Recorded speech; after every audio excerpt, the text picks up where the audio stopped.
ദേശീയപാത നിർമ്മാണത്തിന്റെ മറവിൽ കൂറ്റൻ കുന്നുകൾ കുളം തോണ്ടി നശിപ്പിച്ചു. പുറമേ കാണാതിരിക്കാൻ ചുറ്റും മൺമതിൽ കെട്ടിമറച്ച ഞെട്ടിക്കുന്ന ദൃശ്യങ്ങൾ. നമസ്കാരം, കേരള ഡെയിലി ന്യൂസിലേക്ക് സ്വാഗതം. അഴിമതിയുടെ മറ്റൊരു മുഖം. 680 സ്ക്വയർ ഫീറ്റ് അങ്കണവാടി നിർമ്മിക്കാൻ 30 ലക്ഷം രൂപ. തിരുവനന്തപുരം കോർപ്പറേഷൻ കെട്ടിട വാടക നൽകിയതിലും വ്യാപക ക്രമക്കേടുകൾ കണ്ടെത്തി. ഇതിനിടെ കൂറുമാറാൻ CPM 50 ലക്ഷം കോഴ വാഗ്ദാനം ചെയ്തുവെന്ന് ലീഗ് സ്വതന്ത്രന്റെ ശബ്ദരേഖയിൽ വിജിലൻസ് അന്വേഷണം തുടങ്ങിയിരിക്കുകയാണ്. എന്നാൽ ഇടുക്കിയിൽ മകൻ UDFനായി പ്രവർത്തിച്ചതിന് അമ്മയെ CPM ബാങ്കിൽ നിന്ന് പിരിച്ചുവിട്ടു.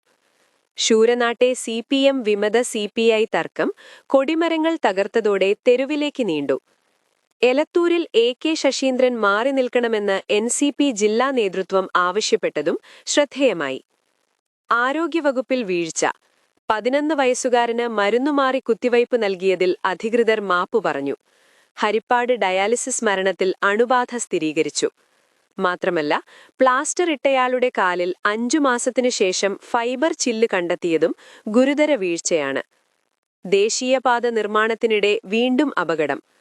RE പാനൽ സർവീസ് റോഡിലേക്ക് വീണു. യാത്രക്കാർ തലനാരിഴയ്ക്ക് രക്ഷപ്പെട്ടു. കഴിഞ്ഞ വർഷം KSRTCക്ക് നഷ്ടമായത് ഓട്ടത്തിനിടെ തീപിടിച്ച 10 ബസ്സുകൾ. അതേസമയം പുതുവത്സരത്തിൽ കേരളത്തിൽ റെക്കോർഡ് മദ്യവിൽപ്പനയാണ് രേഖപ്പെടുത്തിയത്. 125.64 കോടി രൂപ. ഈ ന്യൂസുകളിൽ നിങ്ങൾക്ക് എന്തു തോന്നി? കമന്റ് ചെയ്യൂ. ശുഭദിനം.